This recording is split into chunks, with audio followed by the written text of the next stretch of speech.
All right. Well, thank you for seeing us today. And as you know, we want to talk really about ideas of anarchism and your thoughts on anarchism. And it's going to be a rather wandery chat. Okay. But hopefully we'll get somewhere. Yeah, see, you never know. All right. I think in the middle 90s, you, in an interview that you gave, you talked about one of the problems with anarchism was that maybe it was too negative. It criticised but didn't offer a positive. Well, I don't. If I said that, I shouldn't have, because I don't agree with it. Right. In fact, you can take a look at the shelf up there. Yes, I was. Yeah.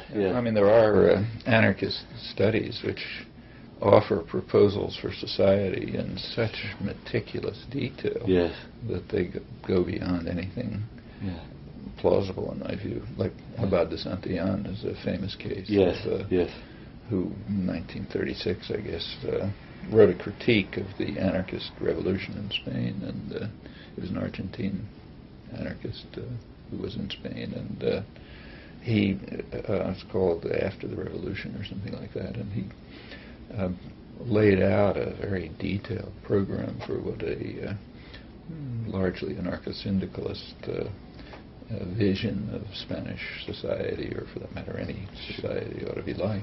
And there are many other proposals. I mean, I think the question about detailed planning for the future is not so much can we do it? Sure, we can do it in lots of different ways, but whether we know enough about human beings, about society, about institutions, the effects of introducing institutional structures into human life.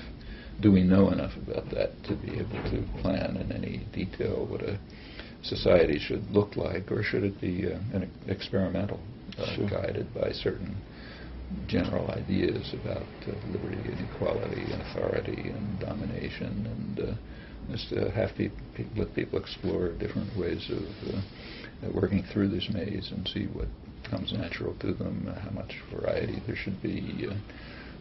What are you going to do with people who don't want to work, or people with criminal tendencies, or people who don't want to go to meetings, and there's millions of questions that come up. To what extent do you want to interchange jobs or delegate responsibility on the basis of interest and talent and so on? I mean, if somebody wants to be a carpenter or a nuclear physicist or a pianist, and somebody else wants to be an administrator, do you necessarily require that they interchange jobs as a matter of principle, even if they're all happy or if they don't? I don't think we know. There's both positive and negative comments you can make about that, but I don't think we know the answers. I was reading Isaac Puente, the Spanish libertarian communist theorist, who was arguing rather like that, and he was arguing that, well, if one becomes a teacher, one learns by experience, and if one becomes a doctor, one learns by experience. One isn't a doctor when one's 22. You learn, and maybe that's how anarchism ought to be seen. Well, at a very general level, I think we would all agree that people in the rough range of those who call themselves anarchists, which is pretty broad, there would be at least a general agreement that whatever social structures and arrangements are developed, they ought to maximize the possibilities for people to pursue their own creative potential. And you can't make a formula for that. No. People are too different, and they ought to be different, and the differences ought to be encouraged. And just like with raising children, you want them to find their own path. You don't say, here's the rigid framework. Sometimes people do, but shouldn't say, here's the framework you're supposed to follow. And my own view, I differ from some of my close friends on this, is that we should be cautious about trying to sketch out the nature of a future society in too much detail. It's not that it can't be done. It can be done. It can be done in interesting ways, different ways, and has been done. But I think the real question is, to what extent is it important to do it, and to what extent is it important to just try and experiment and chip away at existing structures and so on. Actually, another problem, which I think must be faced is that at any particular point in human history, people have not understood what is oppression. Mm-hmm. It's something you learn. Mm. I mean, if I go back to my, say, parents and say my grandmother, she didn't think she was oppressed by being in a super patriarchal family where the father would walk down the street and not recognize his daughter when she came because you're not supposed to, not because he didn't know who she was, because you don't nod to your daughter. Yeah. So it didn't feel like oppression. That just felt like the way life works. I mean, what psychic effects it had internally, that's a complicated question. But as anyone involved in any kind of activism knows, say the women's movement, I mean, one of the first tasks is to get people to understand that they're living under conditions of oppression and domination. Mm. It isn't obvious. No. And who knows what forms of oppression and domination we're just accepting Yes. without even noticing them. And at some further stage of self-enlightenment and communal understanding, we'll recognize those are things we have to deal with. And we can't plan for them if we don't know about them. Linked to that, then, Emma Goldman, as she grew older and feared for the fact that there may not be an immediate revolution, became very influenced by, I think, Gustav Landauer, who talked about that the state isn't just out there, it's inside us, that we have to become ourselves as free as we can be in capitalism. That in fact she was always worried that there may be a chance that people won't be ready for revolution, and that there is a way of developing the politics of the personal, so maybe more people could be ready to experience that life that's possible. That's quite true. I mean, people, in fact, there are, the people who understand this the best are those who are carrying out the control and domination. Mm. I mean, in the more free societies like the United States and England, where popular struggles have won a lot of freedom over the years, and the state has limited capacity to coerce, it is very striking that it's precisely in those societies that elite groups, the business world, state managers and so on, recognized early on that they're going to have to develop massive methods of control of attitude and opinion, because you can't control people by force anymore. And therefore you have to modify their consciousness so they don't perceive that they are living under conditions of alienation, oppression, subordination, and so on. In fact, that's what, probably a couple of $1 trillion a year spent on this in the United States, very self-consciously. I mean, from the framing of television advertisements for 2-year-olds to what you taught in graduate school economics programs. It's designed to create a kind of a consciousness of subordination, and it's also intended specifically and pretty consciously to suppress normal human emotions. So normal human emotions are sympathy and solidarity. I mean, not just for people. I mean, for stranded dolphins. Yeah. It's just a normal reaction of people. And if you go back to, say, the classical political economists, people like Adam Smith, this was just taken for granted. It was the core of human nature. Any society's got to deal with this. Well, one of the main concentrations of advertising and education is to drive that out of your mind. And it's very conscious. In fact, it's conscious in social policy right in front of our eyes today. So they take the effort to destroy Social Security. Well, what's the point of that? Well, the point is, there's a lot of scam about financial problems and this and that, which is all total nonsense. And of course they want, they'd like Wall Street to make a killing, but underlying it all, I think, is something much deeper. Social Security is based on a human emotion, a natural human emotion, which has to be driven out of people's minds, namely the emotion that you care about other people. You care. It's a social response, a community responsibility to care whether a disabled widow across town has enough food to eat, or whether a kid across the street can, go to school or something. And you have to get that out of people's heads. You have to make them say, look, you're a personal, rational wealth maximizer. If that disabled widow didn't prepare for her own future, it's her problem. It's not your problem. It's not your fault that she doesn't have enough to eat, so why should you care? There is no such thing as society, as Margaret Thatcher said. Yeah, I mean, there's only you maximizing your own wealth and subordinating yourself to power and not thinking about anyone else. And that has an effect. You can see it in attitudes. Now, just get back to your point. Same is true of those who are trying to change society to more decent forms. Yes, you're going to have to deal with people's consciousness and awareness. And as I say, every organizer knows it. I mean, take the women's movement was a striking example. It begins with consciousness-raising groups, where people talk to each other and bring out elements of their lives that they may not perceive very clearly. And it's true across the board, educational institutions and factories, everywhere else.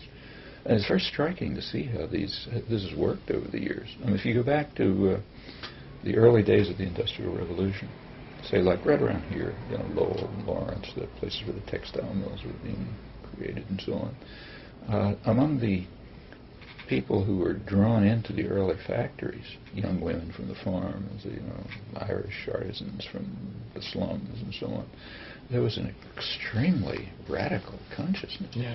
It was just natural. They didn't read Marx or anything like this. Never heard of European radicalism. Never heard of anarchism or anything else. It's just the natural assumption. It's in there. They had a very free press, something that's been lost. But the free press of those days expressed, just took for granted that wage labor is pretty much like slavery, and that those who work in the mills ought to own them. Obviously, why do we need these bosses telling us what to do? And that the whole factory system, industrial system, is just crushing our cultural values and creative impulses and turning us into robots and so on and so forth. All of this was understood, taken for granted. You go out to a working class neighborhood today, you won't find that. And that has to be, it's not that people have to be taught it. It has to be brought out from their inner nature, where it's been suppressed by very conscious efforts. Actually, it's very striking to see how conscious this is. So, about like a century ago, Taylorism was introduced into industry. Taylorism, Frederick Taylor was so the idea was to turn workers into robots. So every motion is controlled, and they don't have any choices, and they become essentially robots. It was like everything else. It was initiated in the military system, because there you can carry out experiments cost-free and public and cost and risk-taking and so on. But then it was transferred to industry, it's the mass production system and so on. And it did. Lenin was very enamored of it. It was terrific, because it basically had the same conceptions as capitalist managers. And the idea was to robotize work. But it was very quickly recognized that, like the 1920s, that what they called on-job control, turning a person into a robot on the job, can be extended to off-job control. That is, controlling every other aspect of life the same way. So why should people not be robots in their entire life? And to be a robot means to focus your attention on what were called the superficial things of life, like fashionable consumption, not on care for one another, not on working together to create a decent environment, not for what will the world be like for your children. Just turn you into a passive consumer, an obedient a person who pushes buttons every couple of years and is taught that's democracy, follows orders, don't think, and identify your own value as a human being in the amount of useless consumption that you can carry out. And that's off-job control.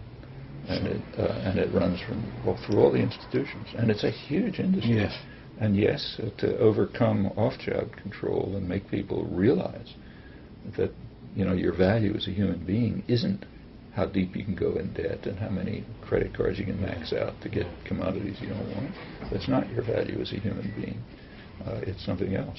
I mean, when you go to a mall and over the weekend and you see young kids who are in their spare time, young girls usually, their spare time, what's fun, is window shopping.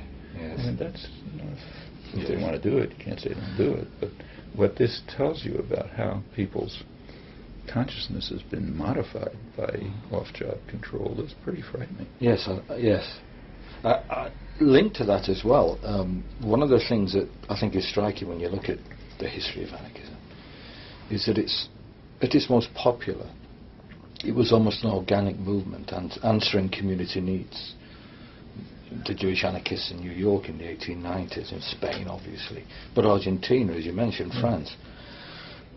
Isn't community also being destroyed by things such as technology, where now there are more communities in cyberspace than maybe the type of community that you or I may have grown up? Myself, just a coal mining community where you knew everyone and everyone knew you, and yes, there were tensions, but you had that sense of relationships. Isn't that really going very quickly, and isn't technology helping that go? Well, in my view, technology is a pretty neutral instrument. Right. It could go in that direction, it could go in opposite directions. Right. I mean, technology could, in fact, be used to let the workforce in a factory run it without any managers, by providing people at the workbench with real-time information that would enable them to join with others in making sensible decisions. That's another use of technology. Sure, of course, that technology doesn't get developed. And in fact, there are very interesting studies of how it does work. So one of the main studies was done by, some of the best was done by David Noble, who used to be here and a little too radical. It doesn't be here anymore. Yeah. But he did some terrific work on a lot of things. But one of the main topics he studied was what's called numerical processing. That is, computer-controlled machine tool production, that kind of thing. And that was, like everything else, developed in the military system, where you can do it at public cost. Right. But it was designed. There were a lot of different ways of designing it, he points out. So one way of designing it would have been to eliminate managerial levels and put decision-making into the hands of skilled mechanics. Who sort of knew what they're doing. They're usually the people who know more anyway than the guys in the offices upstairs. Yeah. And I'm sure it was true in the coal mine. Yeah. The guys in the coal mine work, the guys down there, not the one who's sitting in an office in New York somewhere. But so put the decision-making into their hands, and the technology could have been designed for that. And studies were done showing that would even increase profits. But it was done the opposite way. It was done in such a way as to increase levels of management control, which is highly inefficient, to de-skill mechanics, and to turn them into robots who would just push the buttons. Yes. Well, that's a choice as to how to use technology. And it's a kind of class warfare. Mm-hmm. But it has nothing to do with the inherent nature of technology. And I think the same is true here. Right. However, the point you make is an interesting one, and I don't know what's going to come of it, but it is true that there are virtual communities, which are very real. I mean, I would say that 95% of my close friends I've never seen. Yes. We just interact all the time on the internet. And, my age, I figure it's perfectly reasonable, but when I see my grandchildren do it, I don't like it much. I mean, I think they have to learn things about face-to-face communication. Well, just going, because, I mean, my son does instant messaging, and he instant messages with people whom, when he's at school, he can hardly talk to. Yeah. But it provides a neutral framework, but I worry enormously because I'd rather he spoke and interacted. I agree with you. I don't know what kind of effect this is going to have on young kids growing up. Right. I mean, they live in an imaginary world. Yeah. And even interacting with people who are adopting false personalities. When kids Yeah, used to yeah, play Dungeons yeah. and Dragons, well, okay, I wasn't, Yeah. I didn't love it, but I didn't see anything much wrong with it.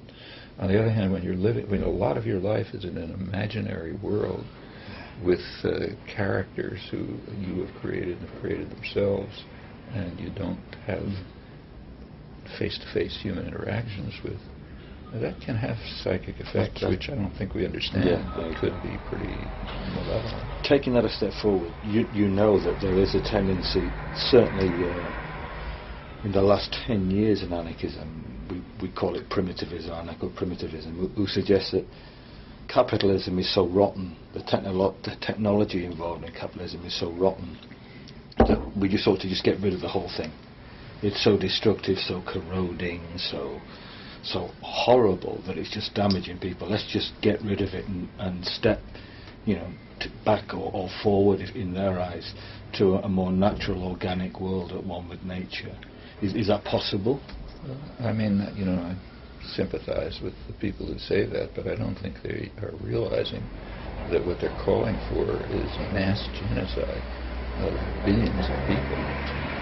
Because the way society is now structured and organized, urban life and so on and so forth, if you eliminate these structures, everybody dies. For example, I can't grow my own food. It's a nice idea, but it's not going to work. Not in this world. And in fact, none of us want to live a hunter-gatherer life. There are just too many things in life that the modern world offers us. But just in plain terms of survival, that's calling for the worst mass genocide in human history. Yes. And unless one thinks through these things, it's not really serious. Yes. I agree. Sorry, a couple of quick things now. A lot of people I know in Europe know you through your introduction to Daniel Guérin's book, Anarchism. And we, a slight while ago, AK Press put out his No Goes No Masters in English. It's right up there. It's a great book. It's obvious that for Guérin, he was very keen to blend what I think he felt were the best aspects of anarchism and the best aspects of socialism into this libertarian, communist, libertarian socialism. Libertarian socialism is what he called it. Do you think that those two terms, libertarian socialism and anarchism, are synonymous, or do you think there are real differences? Well, I don't think you can really say, because the terms of political discourse aren't well defined. Sure. I mean, capitalism, trade, state, pick any one, they're pretty loose terms, which is okay. It doesn't make sense to try to define terms carefully when you don't have any explanatory theory to embed them in. But the fact is that we can't really answer the question. Anarchism covers too many things. Libertarian socialism covers too many things. But I sympathize with what he's trying to do. I think it's the right thing. And I think if you look carefully, there are really close similarities and relationships among the anti-state, the more anti-statist, anti-vanguardist left elements of the socialist movement, the Marxist movement, in fact. Say people like Anton Pannekow and others.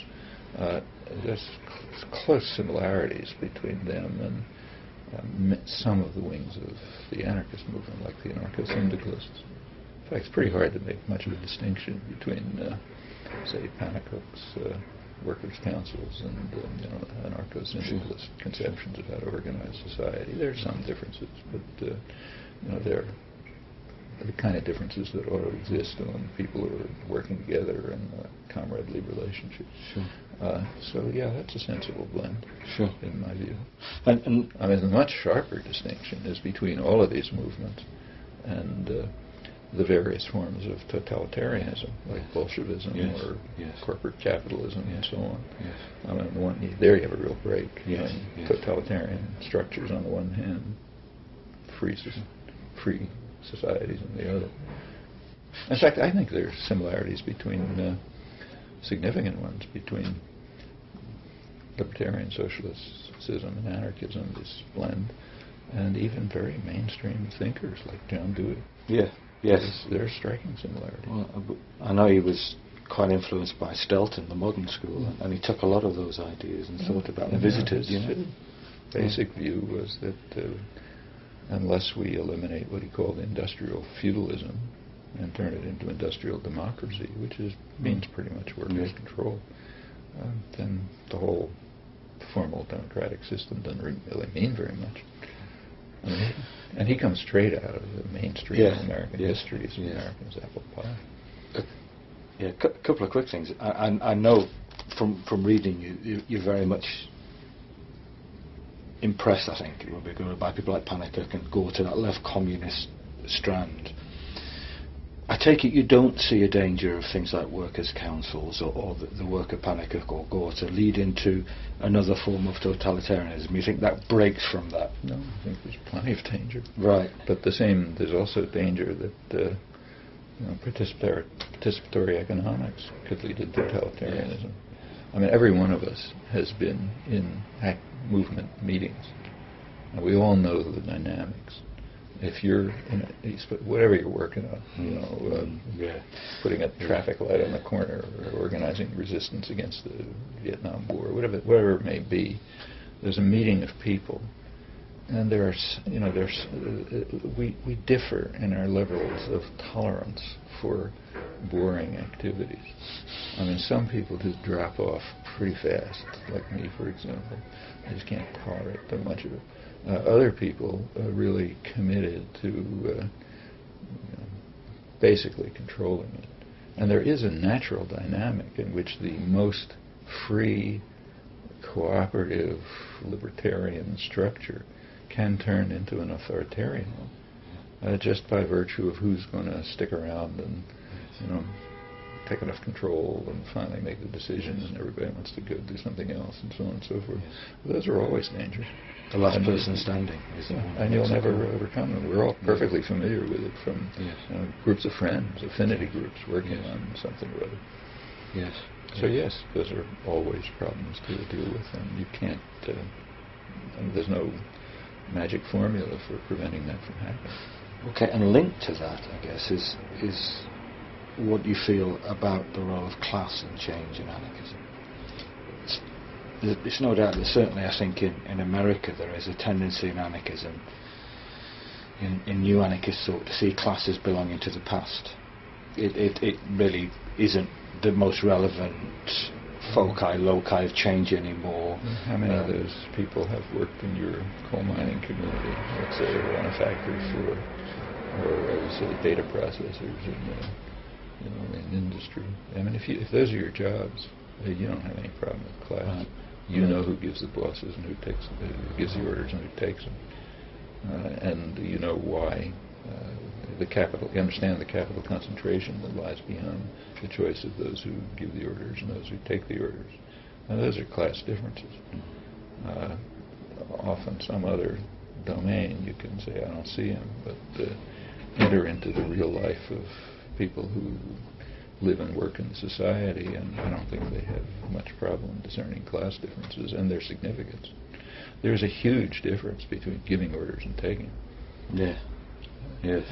And even if it's true that the people who are giving orders are taking them from somewhere else, but that's the nature of totalitarian systems. I mean, it's not the top guy gives the orders to the bottom guy. There's levels of transmission through which orders are taken and given, managerial supervision and decision-making of various kinds, and that creates a whole variety of fundamental class differences. And there are plenty of people who just take the orders, or else starve. Yeah, choice. Sure. And in fact, we see class issues arising all the time. I mean, take, say, real concrete issues. Like one of the very concrete issues right now is what's called outsourcing. Mm-hmm. What attitude should people take toward outsourcing? And they're conflicting values. I mean, first of all, outsourcing is a very misleading term. Outsourcing is internal to totalitarian institutions. I mean, if GM outsources, that means they are transferring jobs to a company, a firm under their control, which is able to escape labor laws, environmental constraints, and so on, and to give them cheap inputs for the next stage of manufacturing. But that's all internal to command economies. So outsourcing is, it's kind of like a pretense. That's something to do with the free market, or it doesn't. It has to do with internal workings of command economies. All right, what should our attitude be towards it? I mean, if people here are losing their jobs because you can get a worker at 10% of the cost in, say, India or China, should we be for it or against it? Well, there's arguments both ways. And I think all the arguments are highly misleading because they're accepting a framework that we shouldn't accept. I mean, if you accept the framework that says totalitarian command economies have the right to make these decisions, and the wage levels and working conditions are fixed facts, and then we have to make choices within those assumptions. Well, then you can make an argument that poor people here ought to lose their jobs to even poorer people somewhere else, because that increases, economic pie, and you go through the usual story. But why take that assumption? Yeah. I mean, there's other ways of dealing with the problem. For example, rich people here, like people like me, for example, who are on top few percent of the income ladder, we could cut back our luxurious lifestyles, pay proper taxes, all sorts of things. And I'm not even talking about Bill Gates. I mean, just people who are reasonably privileged. Instead of imposing the burden on the poor here and say, well, you poor people have to give up your jobs because even poorer people need them over there, we could say, okay, we rich people will give up some small part of our ludicrous luxury and use it to raise living standards and working conditions elsewhere, and to let them have enough capital to develop their own economy by their own means, and then the issue won't arise. But it's much more convenient to say poor people here ought to pay the burden under the framework of command economy totalitarianism. That's the easy way. But if you think it through, it's certainly not the only way. No.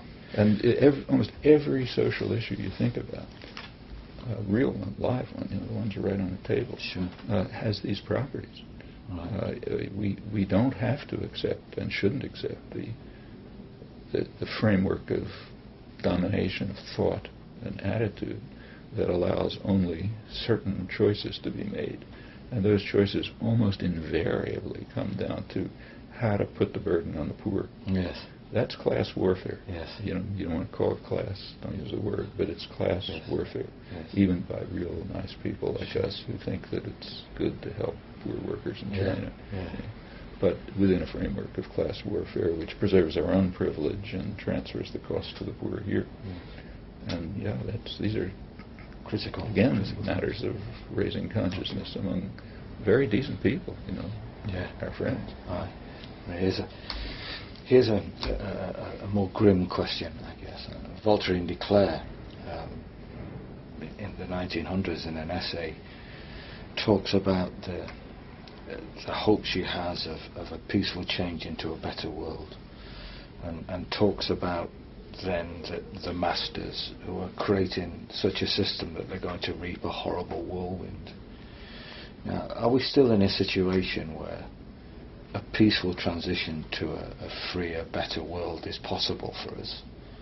Or can we not say, or is it unlikely as the years go on? Actually, nobody knows. Right. But my own subjective judgment, low credibility subjective judgment, is that the opportunities for peaceful change are considerably greater now than they have been in the past. Right.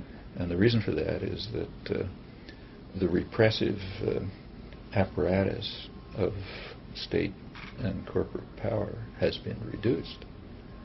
You can't break up strikes with Pinkerton guards anymore.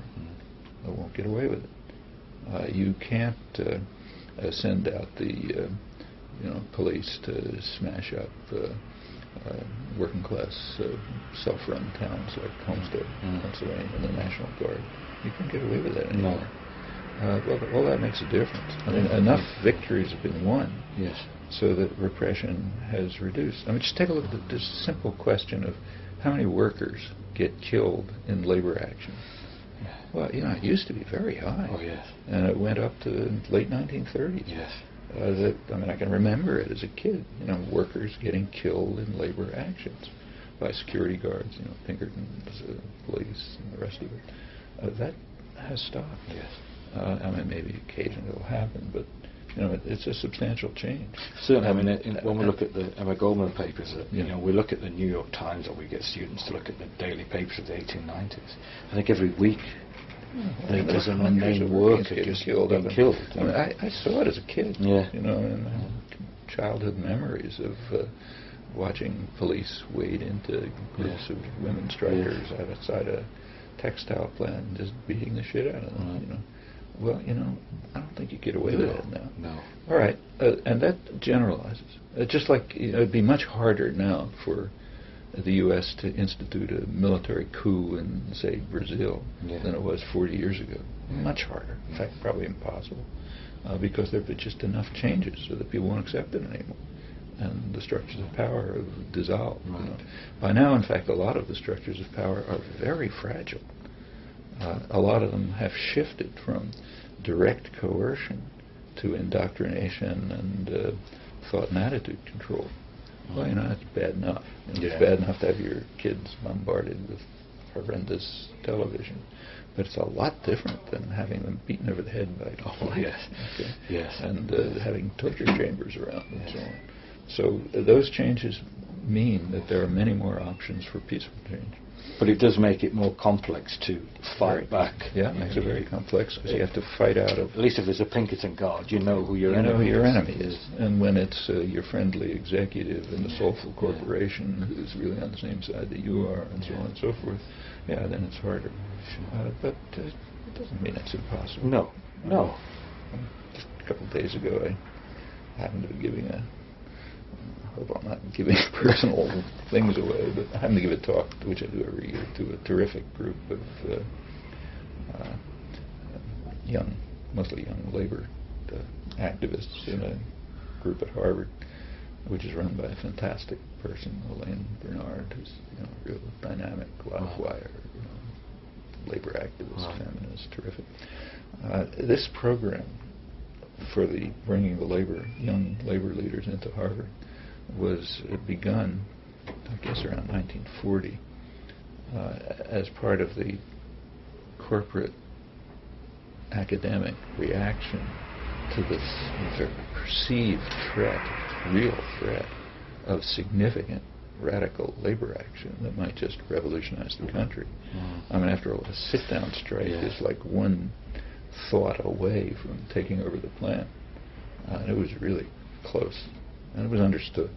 Well, part of the technique of undercutting that, as it was becoming harder to use Pinkerton guards and police and so on to smash this up, it became understood that what you have to do is socialize the rising young labor leadership, civilize them, teach them how to bring them to Harvard and do what Harvard's good at. In fact, what it does with its own students, teach them how to have polite conversations and class solidarity, and drink the right wine and just pick up the right attitudes into relations and so on. So this stick these young guys in the business school and they'll see we're all friends and we're all doing the same thing and so on and so forth. And it went on like that for years until Elaine Bernard took it over about 10 years ago. Subvert that. Almost instantly it's become a center for radical international labor activism. And the reason is all these ideas are just barely below the surface. And just puncture the surface slightly and it all comes out. Because it's all so natural and obvious. It takes massive effort to beat it down. And by now it's completely different. But and has big effects all throughout the world because people come from everywhere. Well, that can be done in all kinds of places, but those are modes of peaceful change. And they've, just in our own lifetimes, they've led to very big changes. And in the past, even more. Something like I mean, the changes go in both directions. So on the one hand, you can't crush homestead the way you could 100 years ago. On the other hand, the consciousness that led to homestead is gone. So it's not just progress, but rebuilding that consciousness is is the kind of peaceful activity that can be carried out, and is in many respects a lot easier than fighting the National Guard. Yes. A final question, because I think we're running out of time. I've just been working on Berkman's book Now and Then, and just AK Press have just republished it, What is Anarchism? Reading his letters in the 20s when he's working on the book and he's finding it very difficult, one of the things that he's trying to come to grips with, I think, in the book is, well, why haven't people come to this idea? This idea, which to me is just common sense, is just what we were saying earlier, this natural instinct almost to solidarity and support. And I've seen Russia, I've seen totalitarianism in action. Why haven't anarchist ideas had a greater impact in the world? I think he's talking about. Now that's 80 years ago nearly, and the question we're also facing as people at least believe, what is it, Emma Goldman says, anarchism is the only belief that shows men and women their true self, who they can be. We see that, we know that instinctively, yet it's still had such a minuscule impact. Is that true, or is it? I don't think it's true that it's had a minuscule impact. Right. I mean, a lot of the progressive social change of the past century, isn't anarchist. Like a progressive taxation isn't anarchist, Social Security isn't anarchist, but it's a reflection of attitudes and understanding, which, if they go a little bit further, do reflect anarchist commitment. And they are based on the idea that there really should be solidarity, sympathy, community, mutual support, mutual aid, and so on and so forth, and opportunities for creative action. And they're all based on these. They don't, they're subdued and channeled and modified, so they don't take real libertarian forms. But they're there, and they lead to social change. Why hasn't it gone further? Well, a large part of it is violence. So take, say, Berkman's experience in Russia. He entered into a violent totalitarian state. I mean, up until the Bolshevik takeover, coup, revolution, whatever you want to call it, up until that, there were very significant popular libertarian, sometimes anarchist initiatives all over, running from peasant anarchism in the Ukraine to workers' councils, the Soviets, and so on and so forth. Well, they were simply smashed by force, by great violence. I mean, Lenin and Trotsky were totalitarian extremists, and they had a theory behind it. They were kind of dedicated Marxists who believed that a backward, primitive country like Russia can't go to socialism. The master's principles tell us that. And therefore we have to drive the country by force through the stages of essentially state capitalist development, and then ultimately something will happen. I mean, they weren't repeating the master accurately. This required suppression of many years of Marx's later work, which were literally suppressed when he was studying the peasant societies in Russia and so on and so forth. But that doesn't really matter. I mean, the point is they had a conception, they used it, they had the force. It wasn't easy, like, to destroy Makhno's movement or Kronstadt or to eliminate the Soviets and so on. It wasn't a trivial operation, but it was carried out. And Berkman saw it, and he saw a vicious totalitarian society arising very much the way anarchists had predicted. Yes. I mean, Bakunin spelled it all out. In fact, even Trotsky in his early work before he joined it said what was going to happen, as did Rosa Luxemburg and others.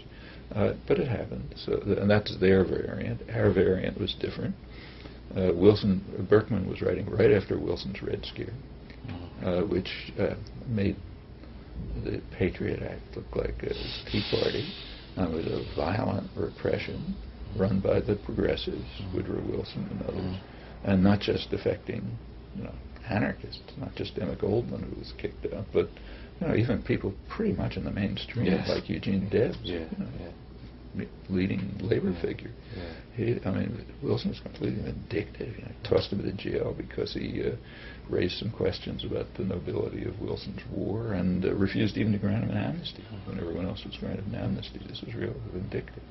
And it really crushed independent thought, crushed labor, had a big effect. So it was violence.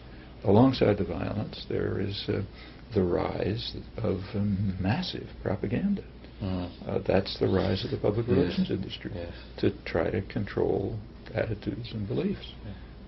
But quite apart from that, there's something quite simple.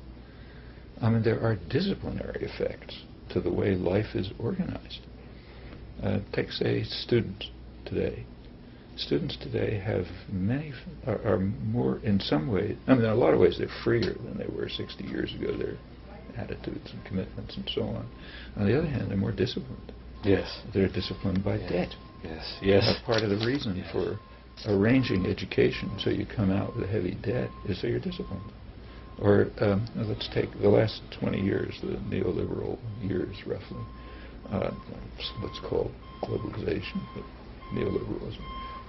A lot of it is, a very striking part of it is just aimed at discipline. It wants to eliminate freedom of choice and impose discipline. How do you do it? Yeah. Well, if you have a couple in the United States now working, each of them 50 hours a week to put food on the table, you don't have time to think about how to become a libertarian socialist. What you're worried about is how do I get food on the table? Where can I shop cheaply? I got kids to take care of, and I got something to do with them. When they're sick, I've got to go to work, and what's going to happen to them? And that's well-designed techniques of imposing discipline. And there are costs to trying to be independent. Just take, say, trying to organize a labor union. If you're the organizer, there's going to be a cost to you. Maybe the workforce will gain, but there's a cost to you. We know there is. We know what the cost is, not just in energy and effort, but just in punishment. Yes.